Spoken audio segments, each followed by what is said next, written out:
Bloomberg Audio Studios. Podcasts, radio, news. We want to go now to Capitol Hill, where a lot of these conversations are ongoing. I'm pleased to say joining us on Balance of Power here on Bloomberg TV and radio is Republican Senator Bill Hagerty of Tennessee. Senator, welcome back. And there's obviously much we'd like to discuss with you, including your new stablecoin legislation. But if we could first begin with tariffs, as that has dominated the news cycle in the last several days, how are you viewing what President Trump is actually using these levies for? If it was just to extract concessions from Canada and Mexico, or if this is really about raising revenue to pay for tax cuts? Well, the answer is both, but President Trump was very clear when he imposed the tariffs on Canada and Mexico that they needed to do something dramatic to stop the flow of illegal migrants coming into our country, the flow of fentanyl coming into our country, the human trafficking. That has been the primary and overarching concern. And I've made it clear to the people who reached out to me from both nations that it's clear there's something they can do about it. They need to step up, and frankly, they have. President Trump was clear about what he wanted to see happen, and the Mexican government and the Canadian government are both stepping up to stop the flow of fentanyl, to address issues at their border, to maintain border security on their side, and to be better partners. That's what he's trying to accomplish, and I think that's what he's achieved. Well, you're, of course, a former diplomat, Senator, as you represented the United States as our ambassador to Canada. So it gives you to Japan. Forgive me. We've been talking about Canada a lot here. Oh, I know. In that period of time, though, that gave you a unique view on these issues that maybe not all lawmakers have. Are tariffs or threats of tariffs the new form of diplomacy in this administration? Well, Joe, this is an important piece of context. We've talked about it before, but the United States has basically the lowest trade-weighted tariffs in the world. Access to our markets has been extraordinarily easy. There's an historic reason for this, for countries like Japan, countries in Europe whose economies were devastated after World War II. We aggressively made our economy open to them so they wouldn't turn toward communism and socialism. But we should have time limited that. We should have put some sort of GDP per capita limit on it, because what we have now are extremely unfair and non-reciprocal trade terms with many of our trading partners. President Trump has been clear. He's just trying to bring reciprocity to bear, trying to get us to the table with an even deal. A lot of these countries that don't want to address this do so because they have a better deal now than we do. We're going to fix that. President Trump has been clear about it, and I'm very pleased to see him take decisive action in that regard. Well, Senator, if we could leave the diplomatic hat on for a moment longer, I do wonder what you make of the efforts, or at least on the part of Elon Musk, and he says he is the president's buy-in, to dismantle USAID. What does that do to U.S. soft power? Well, you've got a lot of significant problems at USAID. Some of the things that have come to bear, some of the things that have come to light in terms of U.S. taxpayer dollars going to DEI initiatives, transgender surgeries in Guatemala, things of this nature. I think the American public is shocked. And the fact that we're basically taking a pause, taking a very hard look, and looking at agencies like this that have basically gotten out of control. I think the time has come. The American public are ready for it. That doesn't mean that we will not have aid programs going forward, but you've got Secretary of State Marco Rubio taking charge here. He's going to make certain that those aid programs go to advancing U.S. interest and not some of these wild-eyed exploits that the previous administration and administrations prior to that have been on. USAID, again, basically an out-of-control organization. I'm glad to see it reined in.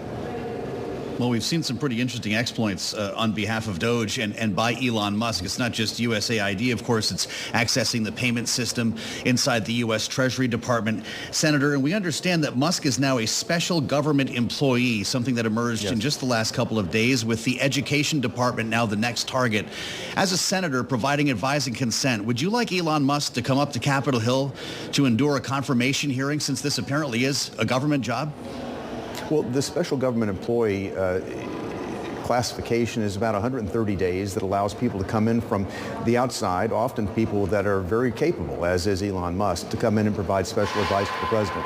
It's a tool that has been used in administrations, Republican and Democrat. I'm glad to see this sort of expertise deployed. Elon Musk obviously knows how to come in and streamline operations, make things work more efficiently. Look what he did at Twitter.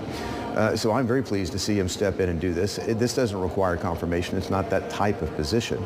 But he is offering his advice, and President Trump has been clear. Where he wants to accept the advice, where he feels Elon Musk's efforts are warranted, he's going to deploy him there. I've talked with Elon about what he's doing. I think he's got some very creative ideas about bringing much needed efficiency and actually getting far higher return on investment for the taxpayer dollar. But is there a role for Congress to play, sir, to ensure that whatever access he's granted at Treasury, whether it's to the payment system specifically or in other cases, that it isn't going to interfere with the Treasury's usual business of paying bondholders and conducting auctions? Well, we certainly have oversight responsibility, Kailey. We intend to fully exercise that.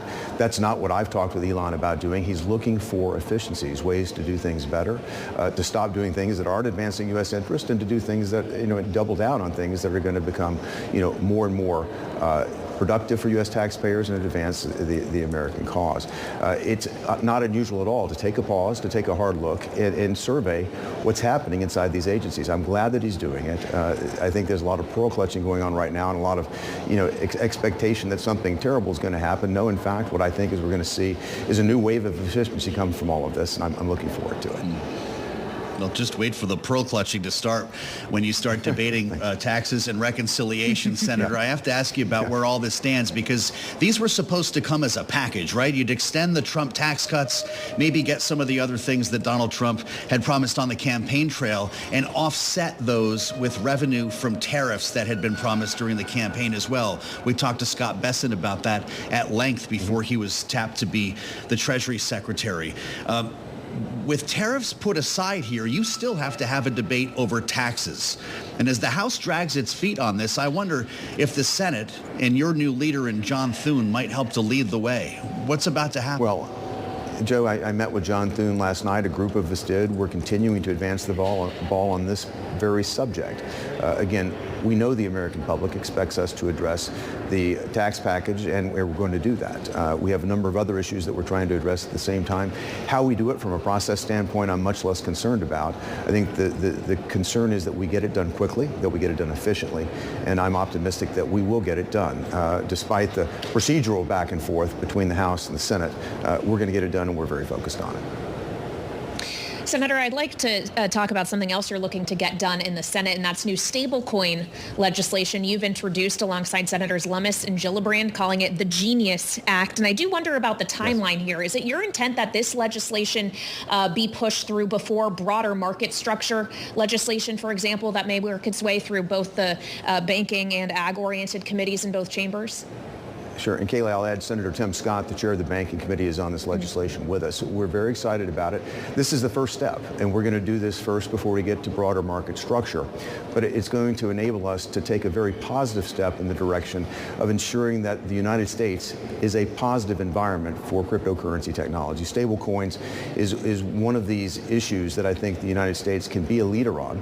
It's time for us to do so. Look, there's roughly $28 trillion worth of stablecoin transactions taking place right now across the world. We need to be a leader here in America. This legislation allows us to do that, and I'm extraordinarily optimistic that we're taking that lead.